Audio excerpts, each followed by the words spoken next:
On behalf of the Chamber of Commerce and the City of Independence, I want to thank you for coming to First Friday. Before we get started, I want to thank our business sponsor for this morning's breakfast. Our business sponsor is Labette Health, and they are the reason why we all get great warm muffins, fresh fruit, and hot coffee from Annie Mae's every month at First Friday. So please help me welcome and thank Labette Health's Director of Business Development, Dennis Pinkerton.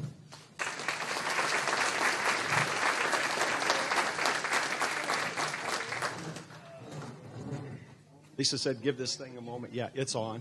Anyway, hey, thank each and every one of you for being here this morning, you guys. Really, it's all about you. Lisa, I want to thank you and the Chamber for the opportunity to sponsor this event. It's all about all of you folks, the City of Independence. I want to thank Mickey, all three of our commissioners, Mr. Jim Kelly. This is an exciting time, you guys, for our community.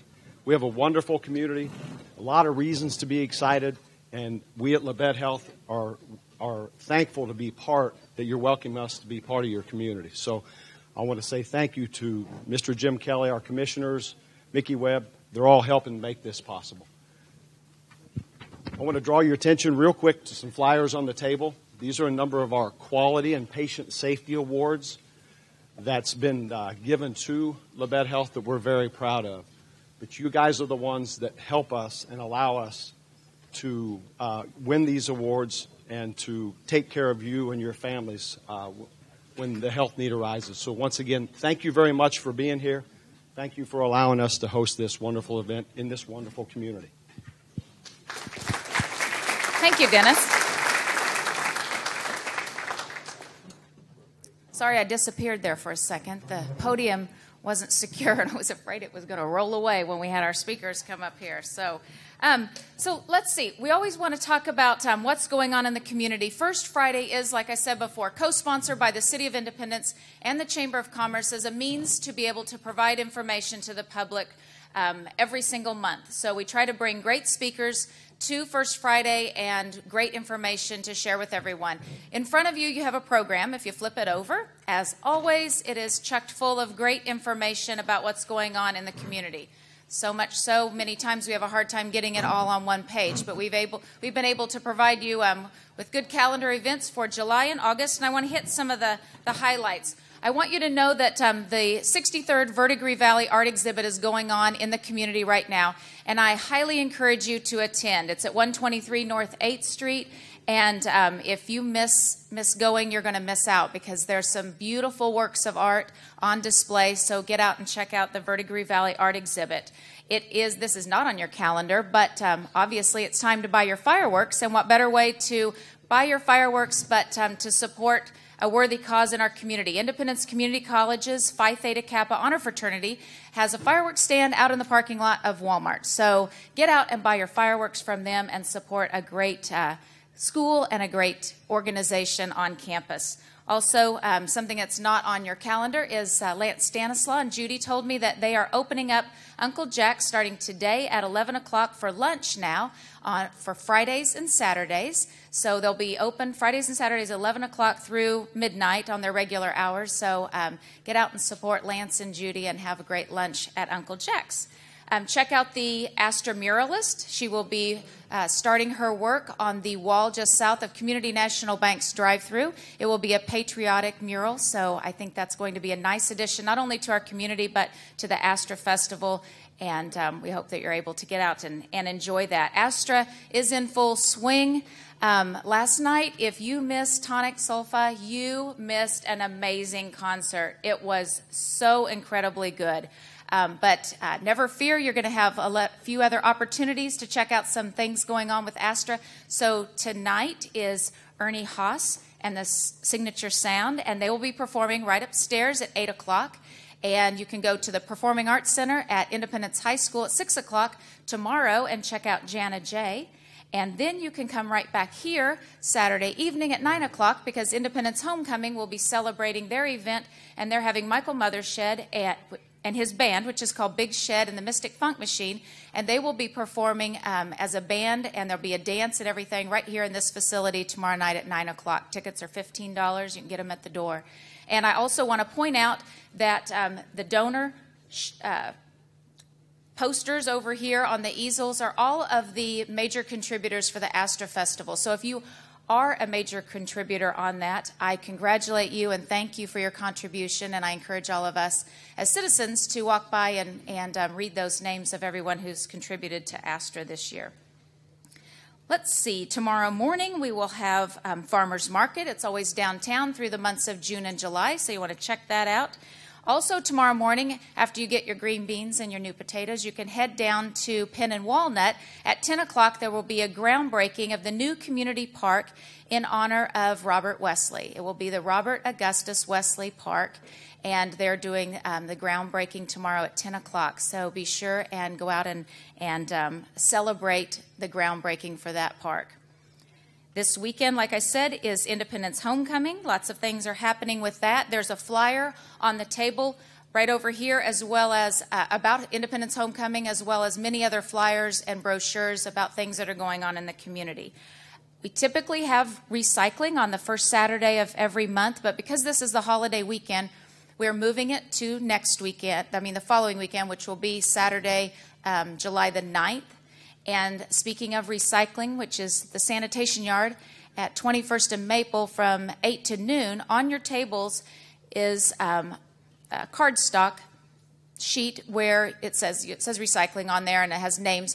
And we ask that if you're interested in helping at recycling, just sign your name, put your email address, your cell phone number on there, and we'll reach out to you and pick a month that is workable for you, and ask you to volunteer down there. We're getting about 185 people every month bringing their recycling, so it's going very, very well.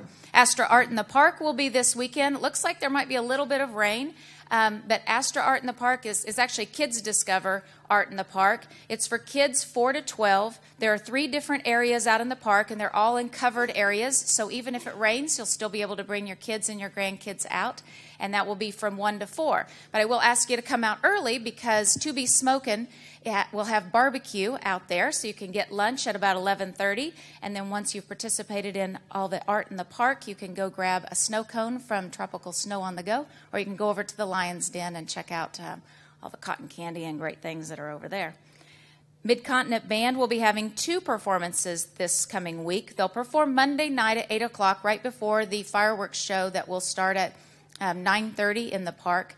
And also the fireworks show will have music playing, synchronized music playing simultaneously with the fireworks display, and you can listen to that on Indy 102.9. And then on Tuesday night, you will have Mid-Continent Band again. And then on Wednesday, for all the young people in the room, it will be Young Professionals Coffee and Conversation at Annie Mae's. And when I spoke about the Verdigris Valley art exhibit earlier, one of our winners is in the room, Jim Hayward. I saw him earlier. There you are, Jim. Congratulations on your awards. He will be having a ribbon cutting. He's a new member of the Chamber of Commerce, and he will be having his ribbon cutting on Friday at 9:30. And I say that because the ribbon cuttings are an opportunity for all of us to come out as Chamber members and community members and congratulate businesses and organizations that are joining the Chamber and encourage them and support them as part of our business community. So he will be having a ribbon cutting on Friday at 9:30. Those young professionals are an energetic group. They're having a Caddyshack golf tournament. That will be it'll be next Friday on the 8th. And it's at 5 o'clock in the evening at Sycamore Valley Golf Course. I'm sure it's going to be a lot of fun. I won't know because I can't go, but all of you young people between the ages of 21 and 40-ish can go out and you can tell me all about it. And it's not a golf tournament. It's just a fun time for all the young people to get together, play golf Caddyshack style. The serious golfers are going to show up at the country club the next morning for the Chamber golf tournament. So there's always something for everybody in Independence. So all the seniors get an opportunity to check out free movie nights, always the second Tuesday of every month. We just had our first one, and it's completely free at Independence Cinemas. It was McClintock, and the next one that's coming up will be South Pacific. So that's at 10 o'clock on the second Tuesday, and it's a series of free summer movies. So until you're told differently, just plan on it every single month. I'm mentioning Mid-Continent Band a lot because they are a busy group. They will be having on July the 12th a special performance at the end of their concert. They will be playing What the World Needs Now, as the Chamber of Commerce Diversity Task Force has an Orlando shooting candlelight vigil out there after the Mid-Continent Band. So that is on the 12th, and I encourage everyone to come out for that. Let's see, we have All Wheels Night in downtown Independence coming up, and that will be on the 15th and followed by the sidewalk sale in downtown Independence. So on the sidewalk sale, I saw Jim Kelly. He will be down there with Stuff the Bus, so all of us need to bring down our crayons and markers and notebook paper and pens and pencils and help stuff the bus for kids that need supplies in our school system, as well as you can get walking tacos, you can get your face painted, you can go to the farmer's market and shop in all of our great stores in downtown for the sidewalk sale. And on the 26th will be Kids Night at Mid-Continent Band. I'm wrapping it up. The last part of July, we will have what I think to be the 95th 4-H fair will be out in the park that whole week. So you'll need to go out and check out the 4-H fair. And if you haven't watched movie night, it's always the last Saturday of the month. And we will be showing this coming last Saturday. Let's see, that's going to be the 30th, will be Cars. And what's going to be really cool about that is we're going to have some dragsters and some hot rods downtown so that the kids can sit in those and get their picture taken and participate in all the other activities. And then as a family, you guys can all enjoy an outdoor movie of Cars. And then lastly, we're not going to talk about August. All I'm going to say is that remember that August the 19th, that's on your calendar, is the Shenandoah Reloaded concert that you're going to hear about more later. So lots of things going on, but we sometimes miss things. So if we have missed something, please be sure and call the chamber office. Let us know. We'll get it on the calendar. We put it on the radio. It's on KGGF and KIND. We do community radio spots that are on all three stations, 102.9, 94.9, and the AM station of 1010. And it runs Monday through Friday. So it's a great opportunity to make people aware of what's going on. So please give me all your information. We'll try hard to get it out. On the table, you'll have a comment card right at the top of your program. We ask that you fill those out and leave them on the table. Tell us about good subjects for future First Fridays, things you want to hear about, people you want to have come and make presentations. And there is still plenty of fruit and muffins on the table, coffee and water. And this is a relaxed event. If you need to leave and go to work, feel free to slip out. But I hope that you'll be able to stay and listen to our four great speakers, which is what we're going to start with right now. Our first speaker is from Textron Aviation. He is the Customer Account Administration Manager. I've known him for 20 years, and he's going to tell you all about a great program that Textron has. He has brought 3 individuals with him, 2 of which will be speaking as well. So please help me welcome my friend John Ballinger.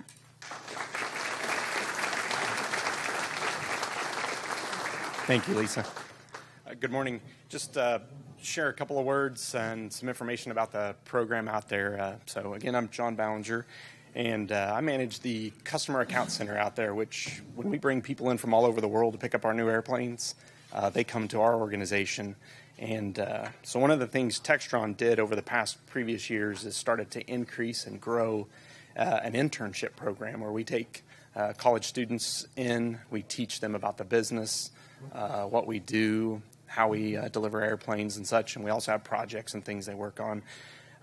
So last year, we actually expanded the program even more, and here in Independence, we had a couple of folks. So personally to my area, Easton was one of them that we had out in our area, as well as Levi Liker. Some of you might know Levi and Bobby and them in the community as well. So, so as we grew the internship program, we started looking out into the community to take folks in and give them an opportunity to learn about aviation. So real quick, I've got 3 of my folks here. These 3 actually work for me out at the plant this year. Easton's actually on full-time now from last year, and he'll talk a little bit about his experience. And then Gavin Webster, some of you might know Gavin from the local community as well, and Kayla Collins. So Kayla comes to us she's actually out of Wichita, but she goes to school at Pitt State. So anyway, I brought 3 of these folks with me today to just kind of support and talk a little bit about the internship program that we're growing out there at the plant. So last year we had about 10 interns. We brought them in, we did projects, we taught them a little bit about the business, and helped them grow and learn a little bit about aviation and about Textron Aviation. So I say Textron Aviation, it's formerly Cessna. A lot of us probably know us as Cessna Aircraft. But as we grew this experience and brought this on, it gave us an opportunity to convert internship programs into full-time employment. So with that, what I wanted to do is talk a little bit about Easton and let him share a little bit of his experience. So he started as an intern last year. We actually made him an offer to come on full-time, bring him back to his hometown, and take on a full-time position out at the delivery center. So he's done a great job for us as an internship. It was a mutual experience back and forth with both, and we grew him into a role which he's now in today. So Easton, share a little bit of your experience as well.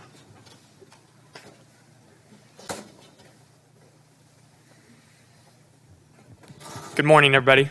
Easton Julian here. I was born and raised in Independence for 18 years, and I said I'd go to college for 4 years and then come back. So here I am. I'm out at Textron Aviation. I did the internship program last year. There's 3 different things under John that he's in charge of. There's delivery, there's contracts, and then there's the customer relationship. So I did 4 weeks with the customers, and you get to meet them, take them to lunch, do fun stuff like that, give them their aircraft, and that's a lot of fun. And then the contracts, you write up how they want their plane, how much they're going to pay for it, and all the legalities on that. And then there's the delivery of the aircraft, which they clean it, get it ready, and roll out the red carpet for them. So I did 2 weeks of that, 4 weeks of the contract. And then at the end of it, John and I sat down, and he said, how about you come back out here? And so I decided to, and I really enjoy it. It's a great place to work, and I love being back in Independence. I will tell one story before I give it over to Gavin. The first customer I had to go to lunch with, I was taking him to lunch, and we were walking in the door. Someone stopped me and like, oh, Easton, what are you doing back in town? I told him. I was like, yeah, well, I got to go. I'm with the customer. And then I sit down, and a family comes up to me, Easton, what are you doing back in town? I was like, I got to go. I'm with the customer. And then finally, I sit down. I'm like, okay, me and my customer. He's right in front of me. And behind him is my little sister, Addison. And she's just waving her arm. And I'm like, stop. And I'm like, I'm getting fired. There's no way I'm going to make it. I'm getting fired. And we get back in the car and head back out to Cessna, Textron Aviation. And he goes, wow, it is so cool that everyone knows you here. And I was like, I guess. So now I'll let Gavin talk about his internship program.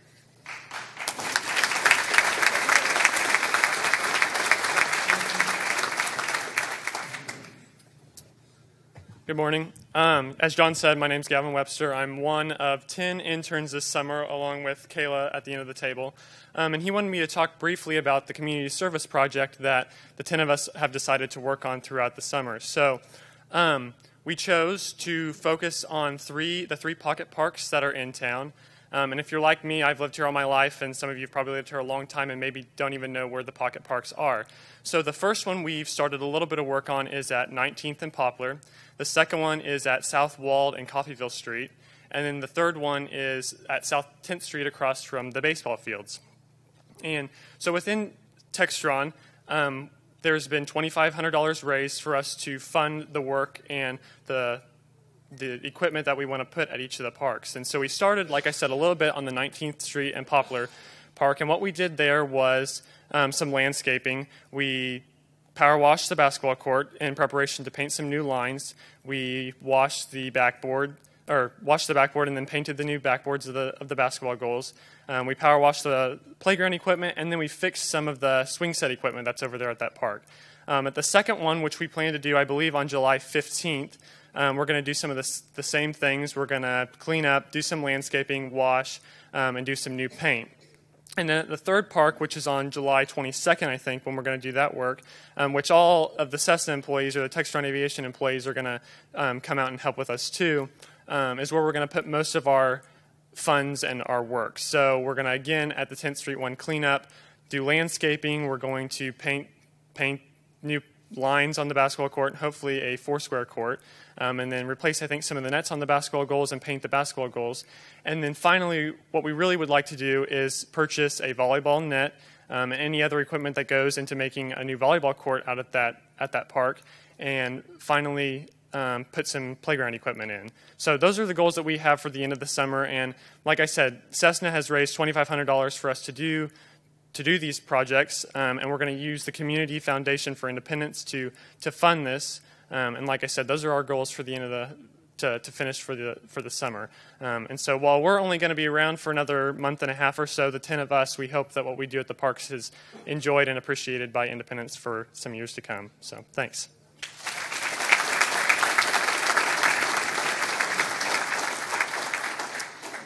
So thanks, Easton, Julie, and Gavin for sharing that with us. So just to wrap up a little bit on the internship program, so this is something that we've started, we've continued, we're actually starting to set up for next year. So what I want to share also with the community is as we have additional students graduating, growing out through the community and going off to college, Textron Aviation has a website out there. If you know someone who's interested in the internship program, have them reach out to the website, they can apply, and we'll be starting through that process again for the following year. So we're looking forward to continuing to grow within the community as well as growing the folks to come back home and support the local community. So anyway, with that, any other questions or anything, I'll turn it back over to Lisa. Thank you. Thank you, John. And thanks, guys. You did a great job. And you know what's really cool about that is I know that Textron and Cessna are having the internships in an effort to recruit great quality young professionals into their organization. But the benefit that we all have is that they're recruiting some great young professionals into our community. And I don't think you could pick any two better young men to bring back to Independence than Easton Julian to work at Textron Aviation, and Gavin Webster, who actually plans to return to Independence and work as well in our community. So that's how we grow Independence, is we grow our own, and we steal a few from some other areas. So Kaylee, maybe you'll come our way. So, all right. So we're ready for our next speaker. He is our public safety director. He's going to talk about a very popular subject in our community, what we're supposed to do with our city hall situation that we're in. So I think all of us as community members need to listen to the 6 or more options and consider those. And then I think we need to speak to our commission and our city manager and let them know what we think so that they can make a very well-educated decision on behalf of our community. So please help me welcome Dave Cowan.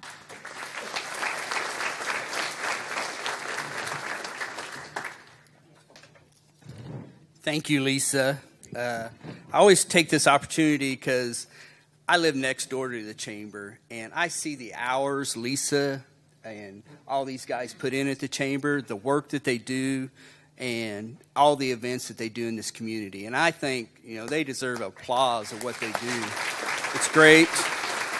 So I appreciate all the work at the chamber. As Lisa said, as you know, it's in the papers. Everybody knows. We've been speaking with the commission for the last several weeks, months, about City Hall and the issues we are facing. I am happy to report to you last night the commission did give some direction, and I'm going to speak about that. And I'm going to speak first a little bit about the process that we as city staff and government have went through for the last 6 years to get where we are at today. I think, number one, it is very important to realize our City Hall complex celebrated in March its 100-year anniversary. It is a significant building to the city. I appreciate Mr. Emmert's coming to the commission and what he said about the significance of that building. And as city staff, we recognize the significance of that building as a historical structure in the city. A point that I think Mr. Meyer made last night at the commission meeting, and I was going to make too, is the past is the past. That is a 100-year-old building. This staff, Mickey, came in 2010. There's 94 years that we cannot do anything about. What the previous commissions and staff did or did not do, that's the past. So as you all know, after 2010, the previous commission purchased a building on West Myrtle Street. And at that time, the idea was to relocate City Hall to that building and make City Hall an emergency services building. That idea did not go through. That building was sold, and it now has 2 very vibrant businesses in that building and is a good part of our downtown area. But that didn't stop our planning and the process we are doing at City Hall as far as city staff and what's going on. I think a critical thing that the community needs to think about and realize is since 2000 to 2014, the city has not changed the mill levy. It has been a flat line. And I know you've seen this around the community a lot. It has not changed. What has happened since 2000 to 2014? We had the big flood. That was significant to the city. We had the recession. We cut a lot of staff in city. However, that mill levy stayed that. We have not adjusted for inflation. While other departments, states, city, counties have adjusted, we have stayed a flat line until last year when the commission made some adjustments with bond issues for possible hospital decisions. That was the first time since 2000 that any adjustment had been done to the mill levy in the city of Independence. So you say, David, what is that significant to the city about? Well, think about the constraints that puts on your commission and on the staff. You have infrastructure, you have buildings, you have staff, you have needs, vehicles. That mill levy's flat. We are working with a set amount of money every year. So as we plan and do things, we know the intention is not to raise the mill levy. That puts constraints. And as the commission spoke last night, some things have to be done. There's work that needs to be done in the city. And it isn't an issue in Independence, it's across the country. Infrastructure, our electrical infrastructure. Other cities, large cities, everybody is, dealing with things that were put in 50, 60 years ago that, oh no, it's now time to deal with. So those are some of the constraints that we've had to work with to, as we plan and try to give options to the city commission. I think another big issue that comes up, and I'm going to get to the options here in just a second, is the consolidation of the fire and EMS. Because there is a thought out there that created the issues at City Hall, and that that's one of the big issues why we have a problem at City Hall. That's why staff is wanting to do everything at City Hall. Well, there's a lot of things that go on in government that you don't necessarily can tell the public or the public knows about. But what we can tell you now is, and there's a few, as I sit here and look at Darren, who used to work for me, understand, prior to 2012, the EMS department was an 8-man department. 2 people were on duty, 2 people were on call. We were running over 2,600 calls a year. So what does that mean, David? Well, that means that ambulance is running 6 to 7 calls a day. 1 to 2 of those are, as Darren would say, all 6 of them were trips to Wichita. That's an ambulance that's out of town for 5 hours. That means that call crew was having to come back. They'd worked the previous 24 hours. They were coming back the next day, and they were averaging anywhere from 12 to 16 hours of callback, sitting there in that station, covering that station. Well, that significantly impacted their way of life and created issues that was creating a potential litigation issue for the city. We can't come out and tell you that back in 2012, but there were issues. We attempted, Mickey, staff, Kelly, from 2010 to 2012 to resolve those issues internally by doing different things without departments. But there are constraints under the laws when you deal with fire and EMS. Fire has a special way it's paid. EMS is considered a 40-hour work week. So there's a lot of issues when it comes to trying to deal with those issues. So it came down to facing litigation or potential litigation. We were going to have to double the size of the department, go from an 8-man department to a 16-man department. That way we could put 4 people on duty and be able to handle the needs without a callback crew, which was a $800 to $1 million increase in the payroll to substantiate that. And again, our small building to accommodate those 16 people would probably have had to have been replaced. So we were left with a decision, and the council at that time and Mickey made the decision to consolidate. But it just wasn't a decision to consolidate.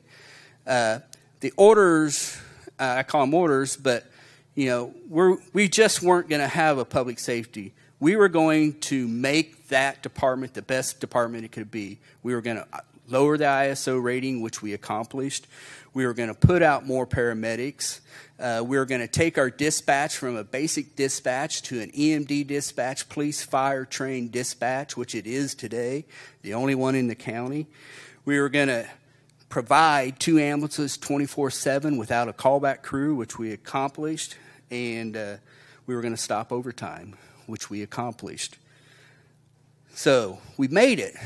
October of 2015 came. And people, I cannot tell you where we would be at today if those decisions back in 2012, and we had no idea what was going to happen in October of 2015, was going to happen in 2012 when those decisions were made. But if we had not made those decisions, we would have been in a lot of trouble. Without additional staff, we were able to now staff 3 paramedics or 3 ambulances 24/7.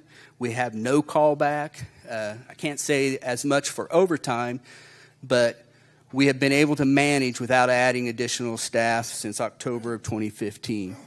Ladies and gentlemen, I cannot say enough for the fire and EMS men and women down there and the job that they are doing. It is tremendous. I have the utmost respect for them, and I have the utmost respect for the dispatch and the police department. It has been a struggle. It has been a lot of hard work, but if I could tell you the stories and things that have happened since October and the lives that have been changed, you would just be amazed. So with all that said, and I'm sitting here going and not doing my, public safety is a core function of government. And I think Mickey realized that back in 2012. And that's what we realize today as we get to the options.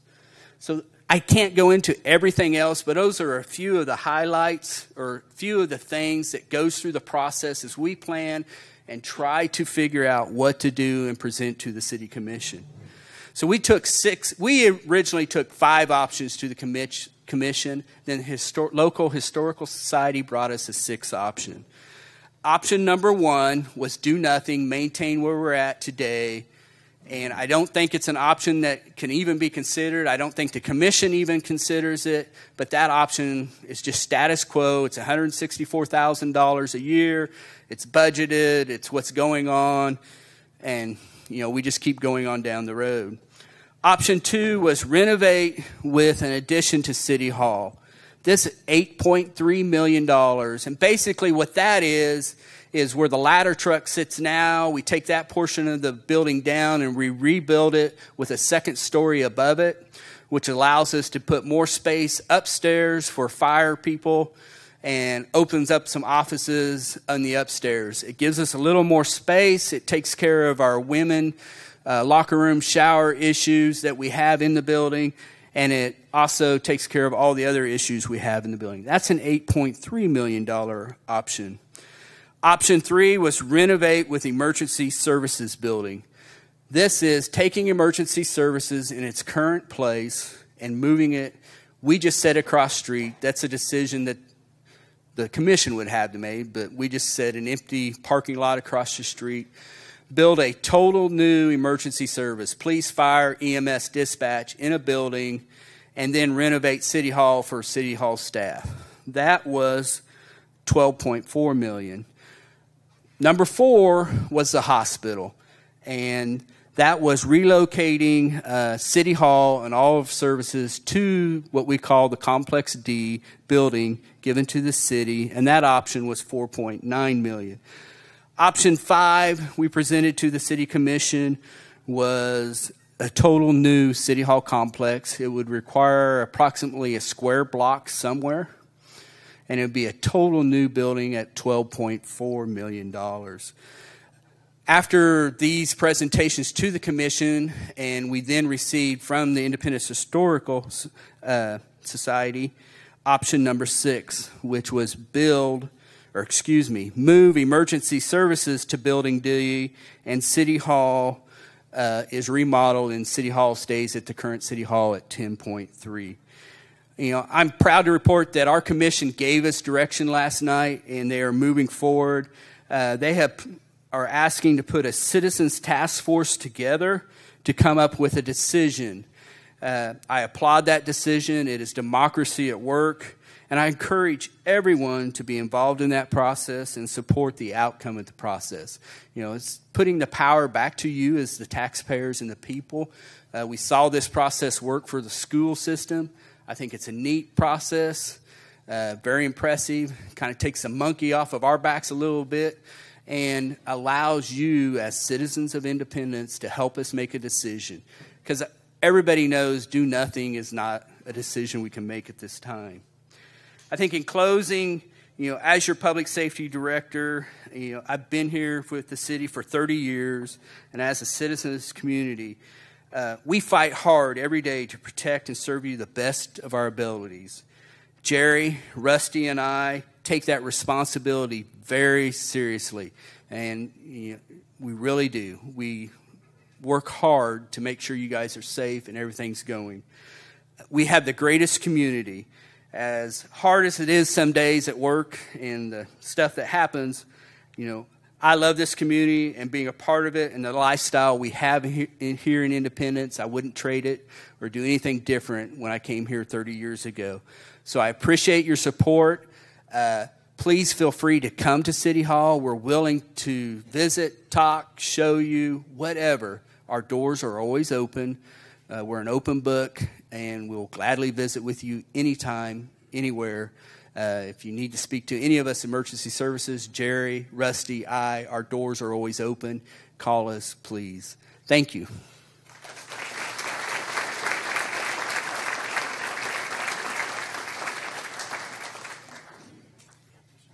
Thanks, David. And I think on behalf of everybody in this room, I think we do owe a big round of applause to all the great people who work very hard every single day to keep us safe in our community. So thank you very much. Thank you.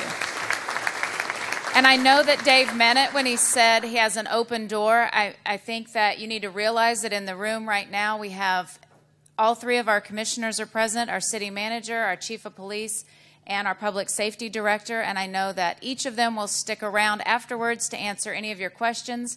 They will always answer your phone calls, respond to your emails, and I think that all of us owe it to our community and owe it to them to visit with them and give them some feedback on the 6 options that our community is facing. So I encourage you to participate in that. All right, we're ready to move on to our 3rd speaker. He is our tourism director in charge of the Convention and Visitors Bureau, and he has a partner in crime, Tony Camacho,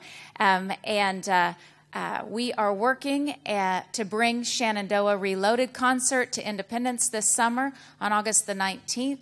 We're hoping to not only fill the hall with all of us, but to fill the hall with a lot of people from out of town that will make a difference in the economy of our community and grow tourism. So please help me welcome our tourism director, Mike Flood.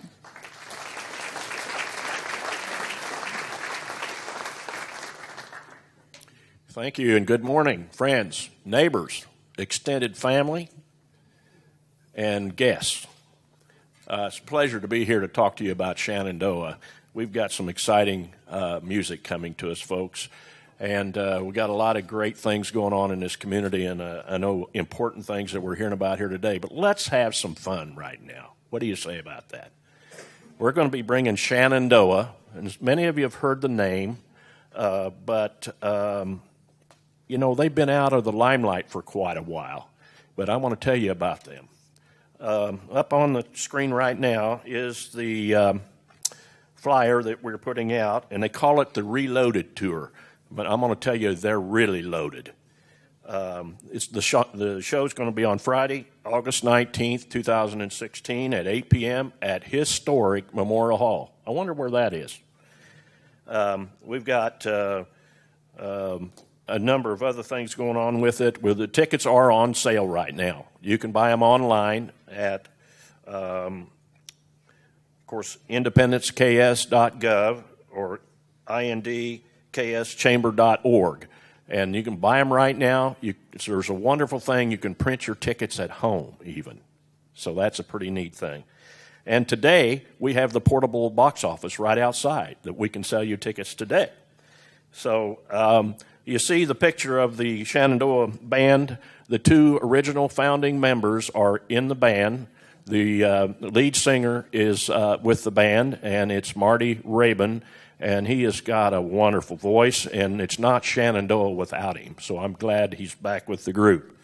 I think I will jump to the next screen. There ain't no place I'd rather be. Live in concert. Next to you, next to me. Finally, Shenandoah is back.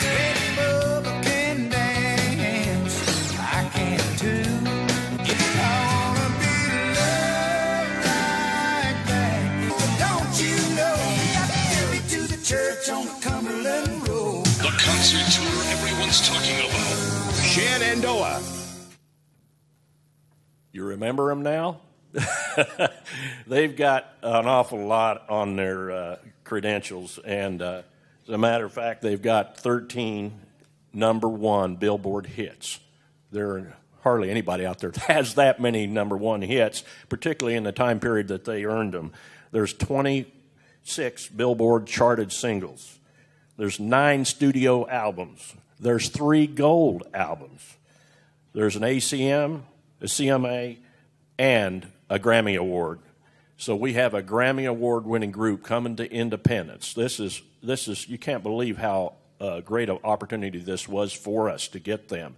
And since all of that, recent news on that is they've appeared at the Grand Ole Opry in May. As a matter of fact, when this was taken to the Independence City Commission on this collaborative effort that we're doing, they were at the Grand Ole Opry, and not just anybody appears at the Grand Ole Opry. You've got to be in that class to do that.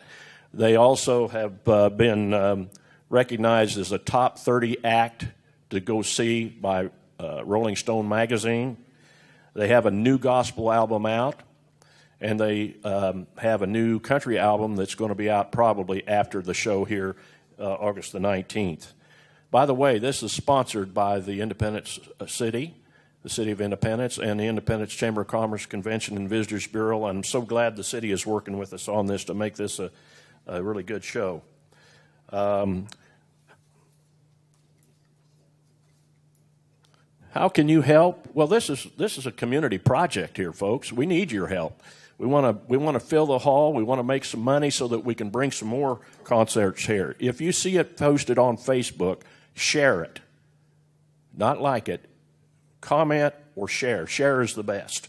That way more people will see it, and we won't have to pay to try to reach those people. Purchase some tickets for your family and your employees and your friends. What a better thing than to go out with a bunch of family members or friends and have a great time. If you have a business, why not buy some tickets for your business, raffle them off in the office, have a party, contest, whatever you can do. Maybe even do a promotion. I've actually got a business that's considering a promotion in their business around the Shenandoah concert. Get some discounts. If you're running a business in town, create some discounts to the people that are going to the concerts, and particularly the visitors that come to town. That would be a great thing.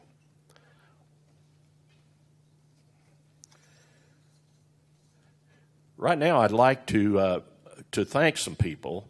And before I make the big thank you, I want to thank you to all of the businesses that have already helped us, and particularly the media that has helped. There's certainly the newspapers and the radio stations have done some things, and I really appreciate that. We need your help, and we appreciate it.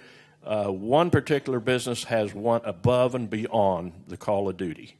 And I don't know if she's here or not. I think she's here. Jeanette Royal with Cable One Advertising. Would you mind standing up just a minute just to wave at the folks?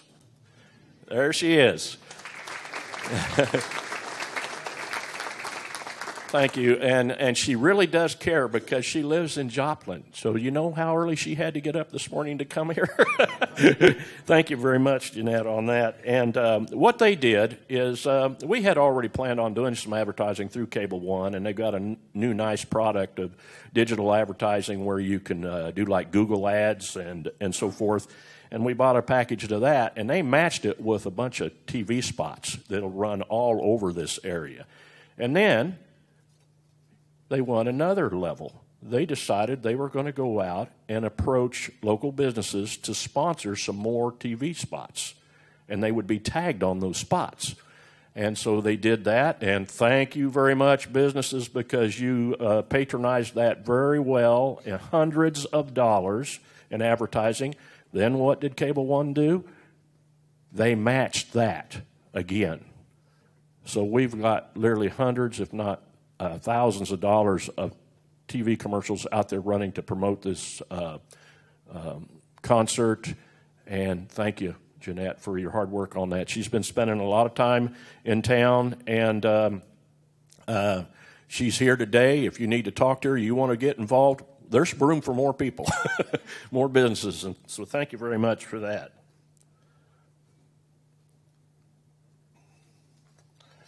Okay, now it's time for the drawing. I was handing you some tickets as you came in today, and those were for a chance to win 2 tickets to the Shenandoah concert, and they're right here. We printed them out today, and before we make the drawing, I'll have to go get the tickets, but Tony, could you run out there and get those? And I wanted to tell you that you can buy tickets here today. So after the program's all over with, we have the portable box office out there. We can print your tickets and everything. But these are the ones somebody's going to win. Yeah, get the interns. We're going to make one person really happy and make everybody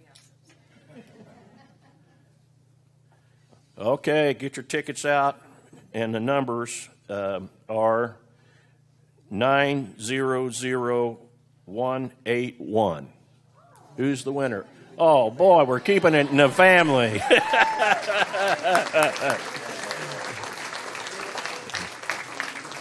All right. Well, listen, thank you very much for listening to me today here, and I'm going to get on to something more important. And if you have any questions later on, we'll be around. Tony and I will be, and we'll try to answer your questions about the Shenandoah concert.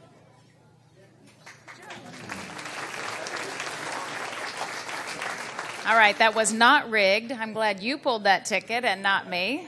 But Mom's got a date to the Shenandoah concert. All right, so it's time for our last speaker.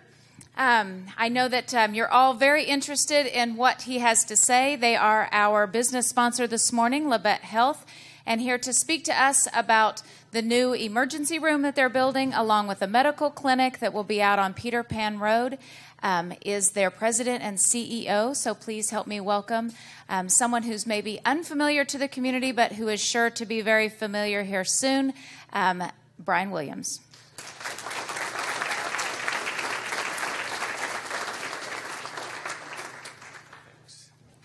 Thanks, Lisa.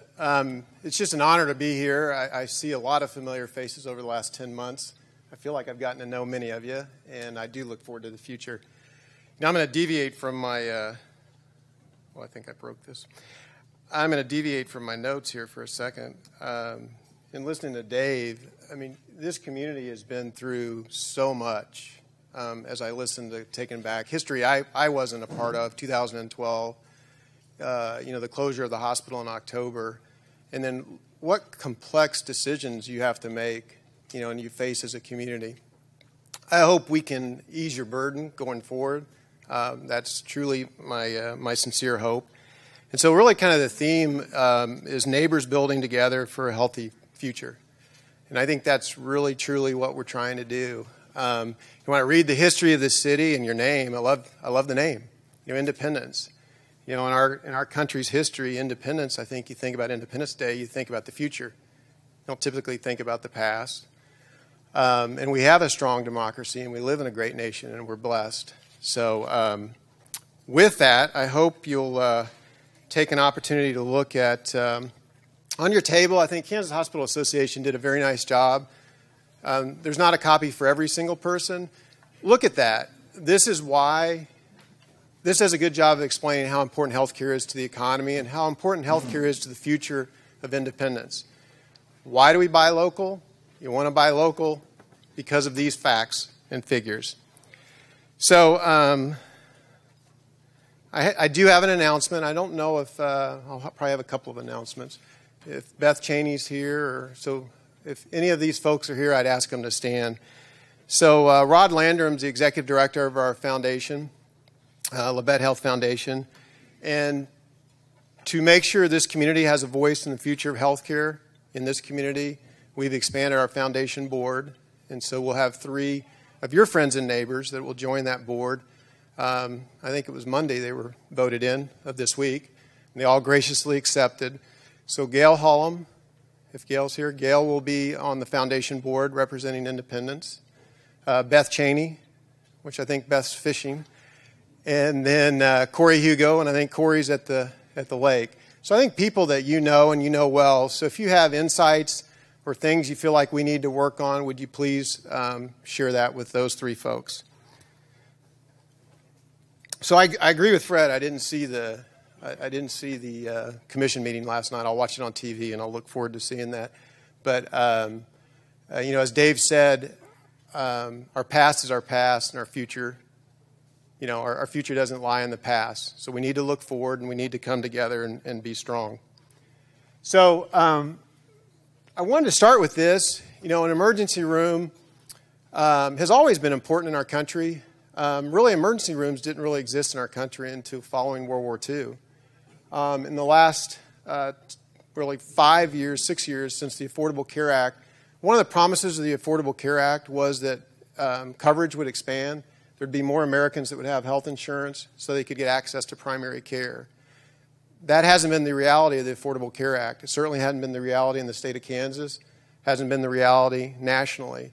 More and more emergency rooms in this country take on the role of primary care. Why?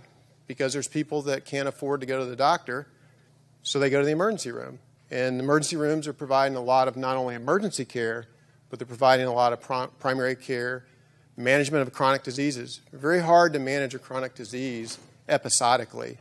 So if you look kind of at the graph, and it's kind of hard to see, but today approximately 404 Kansans go to an emergency room per 1,000 population. So the previous hospital served about 20,000. So 20,000 divided by 1,000, you end up at about 8,000 ER visits, which is what Mercy Hospital saw, 7,800 to 8,000, looking back 4 or 5 years. So when you look at communities, your population's around 9,500 for Independence. You can definitely support an emergency room. When you talk about, what Dave was saying, core services to a government, public safety, I think one of the core expectations of citizens, of us as an American, is that somewhere in our town there's this bright red light that shines all night, and if we have an emergency, there's somebody there that's going to help us and take care of us. So I think it's for those reasons that we offer this in partnership with Independence. So we purchased 9.98 acres out on Peter Pan. I wasn't as familiar with how steep Peter Pan, the road is, and I think the city is considering, can they expand that intersection, and I know Mickey and his team will do everything they can to make sure they address any safety issues there. But it was the best piece of property. We looked at 3 or 4 pieces of property, all west, just because of proximity to Main, proximity to thoroughfares, traffic patterns. And that really became kind of the best site. It was very rectangular, close enough to Main, where you had good access. A lot of people in the community use that to go to Walmart and shop, and so it seemed like a pretty good place to be. One of the most important things to me, when I met on my fourth day with Mickey, Jim Kelly, and Fred Meyer, I thought they articulated a very reasonable and very logical vision for their community, for you. And it was, an ER, followed by observation beds, followed by operating room services. And I think the comment was, we've sort of given up on inpatient beds. I don't know. There's a lot of micro hospitals starting. There's freestanding ERs in Texas and Arizona. There's a lot of experimentation. As 71 hospitals have closed, many have started up. Many communities like you have morphed and done something different. So healthcare has not been really run real well for 50 years. So I don't know that I would necessarily always get my advice from urban cities where they have higher population densities than we do. So one of the most important things was that on the right there, you can see we tried to say, okay, is this 9.9 acre site big enough? Will we have adequate parking? I think we've since worked with the city. We may move the stormwater detention down here, which would leave approximately 2 acres on the north part of the property where we could do something else. We could do something in partnership with the community. We could do something in partnership with the city. Maybe they decide in this process that you want to do EMS and fire and police, and you want to put it out there or put a substation out there. We're open to that. But this shows square footage where we could expand, and ultimately we would have the real estate in that location would support putting inpatient beds back someday, potentially. So this is your Independence Healthcare Center. It is 8,400 square feet approximately. So Peter Pan, this will sit parallel to Peter Pan, so it'll face Peter Pan, it'll face west. And this will be approximately 9,000 square feet of a rural healthcare clinic. It's bigger. It's a little bit more expensive than when I spoke to the City Commission in October, not dramatically.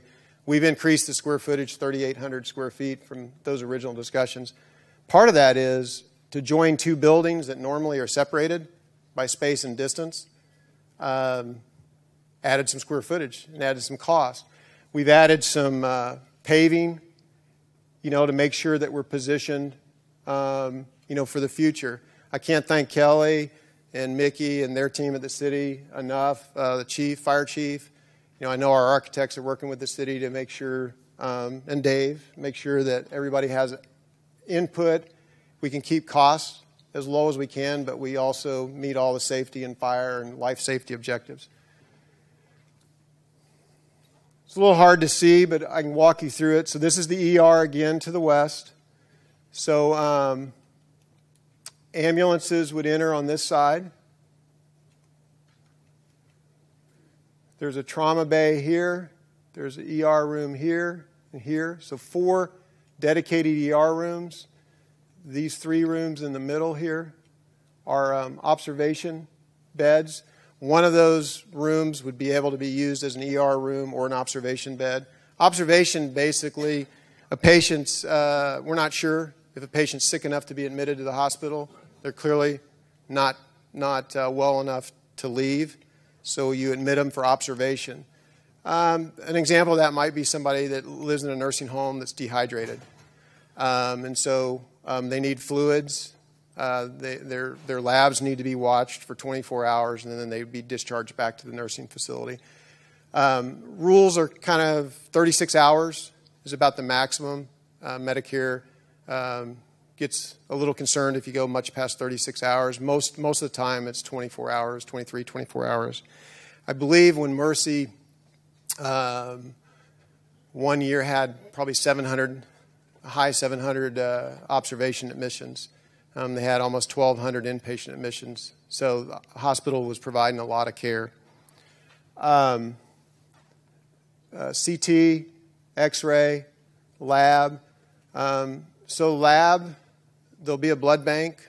If you're going to be a emergency room, you've got to have O-negative blood. So we'll have units of O-negative blood. We'll have to comply with all the accreditation, conditions of participation.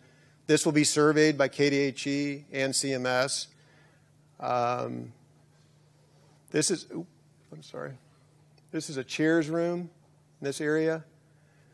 So 4 added rooms that we decided to add So let's say a patient's waiting to discharge, but they need an infusion of antibiotics.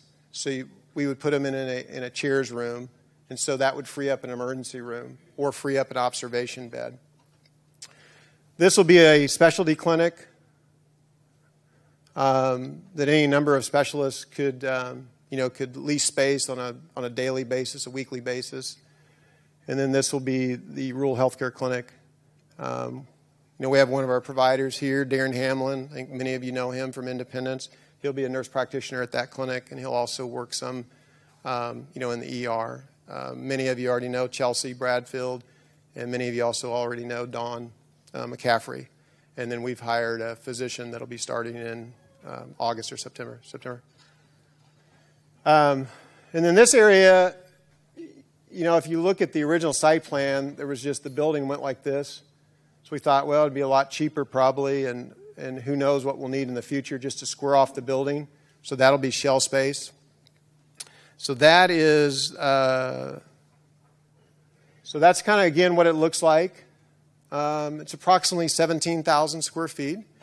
It'll be a state-of-the-art facility, be brand new, all brand new equipment. That's been a question. Are you guys going to move equipment from Labette Health over here? No. We're buying brand new portable x-ray, ultrasound, computed tomography. It'll be a 8-slice or 16-slice. I can't remember how many slices. 16-slice. So it'll be a 16-slice CT, so it's adequate, to address time-critical diagnoses, which, most frequent would be a heart attack for STEMI or a stroke. And I think, I like that quote because that's what many of us do every day. That's what the chamber, I think, represents, and that's what Mickey does and Kelly. And we serve others, and so we're here to kind of improve the world. And that's just the nature of a healthcare organization and what a hospital does. So I think I hit everything. I did want to mention Dr. Melinda Allen. She's a Montgomery County resident, lives in Caney. She'll be the medical director for our emergency room. Many of you probably know her because I think she worked previously at Mercy, right? Yep. Dennis Pinkerton's here with me. Rod Landrum, executive director for the foundation. Chris Sykes.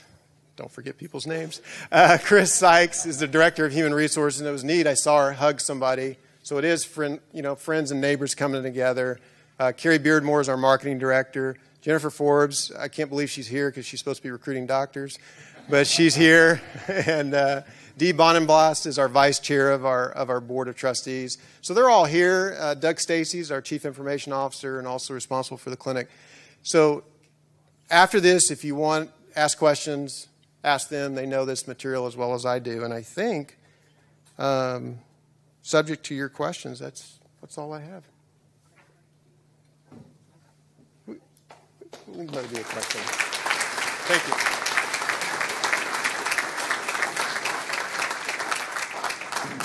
All right. Thank you very much. Great information.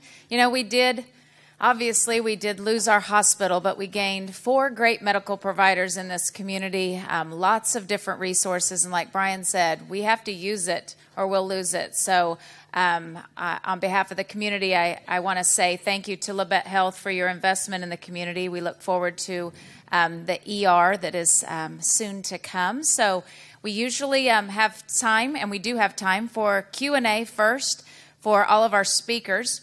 And so we'll take questions for our speakers, and then with what time we have remaining, we will open that up for you guys to all stand up and do little shout-outs from the audience about community updates that you want to share with us. So does anyone have a question for any of our speakers? Sure. This is for Brian. Is there a groundbreaking date for when the facility is going to start construction and be open? Yeah, so the question was, is there a date been selected for the groundbreaking? And that was what Lisa was asking me if I wanted to say. Our goal, we're working with the city and then also the state. We've got to do demolition on the houses and the buildings that are on the property now. And there's a 10-day waiting period, I believe, for the environmental. And so as soon as we have that permit, we plan to start demolition this month in July. And it would be our intent to break ground in July and begin building.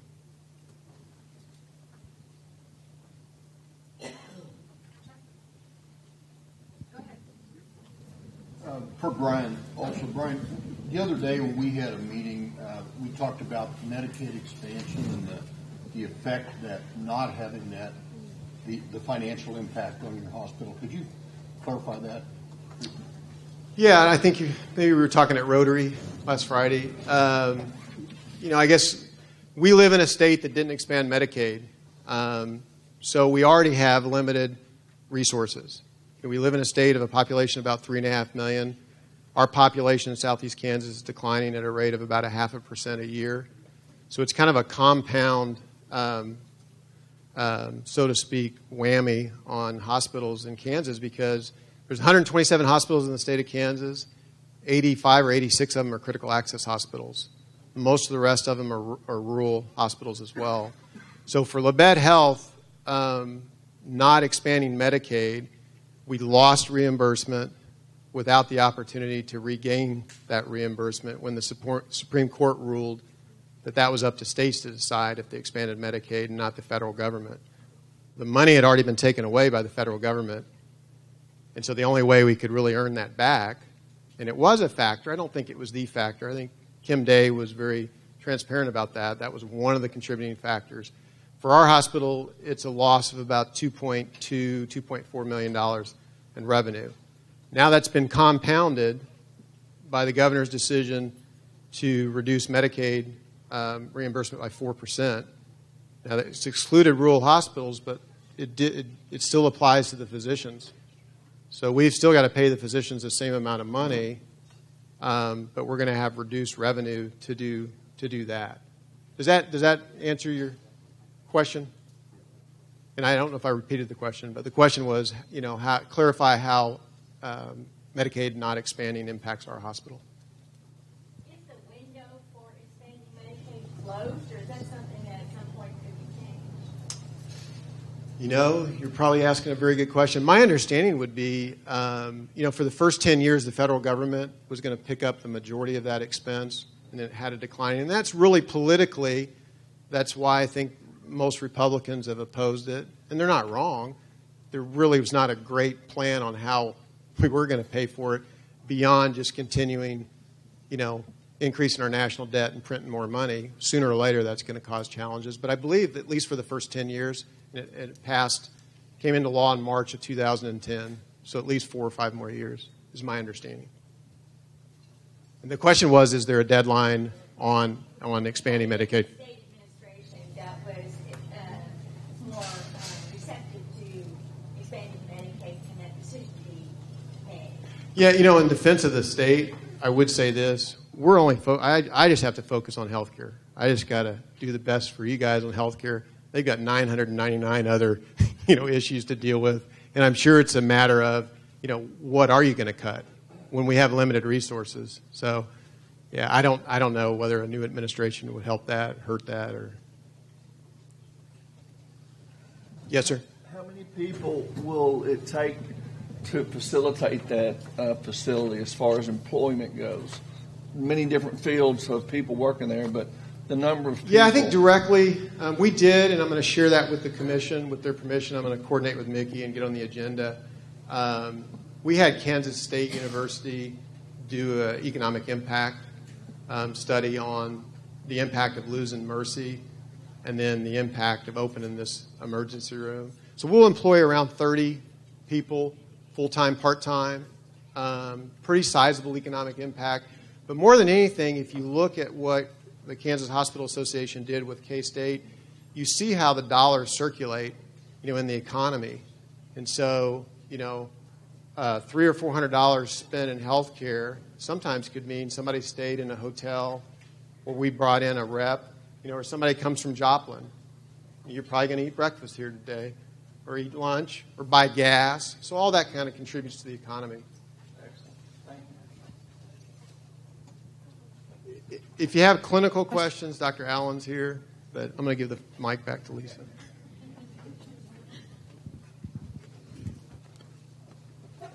Any other questions for any of our other speakers? All right. Well, on behalf of the Chamber of Commerce in the City of Independence, I do want to thank you for coming to First Friday. I want to thank our great speakers. I want to thank our summer interns. And I want to thank our business sponsor, Labette Health, for sponsoring this morning's event. We want to welcome Labette Health. And I just want to say that I want you to have a great holiday weekend. Stay safe. Enjoy the 4th of July. And take in all of the Astra Festival activities that you possibly can. So have a happy 4th of July. Thank you for coming. Be sure and take your community calendars with you on the tables and pick up any flyers on the informational table as well.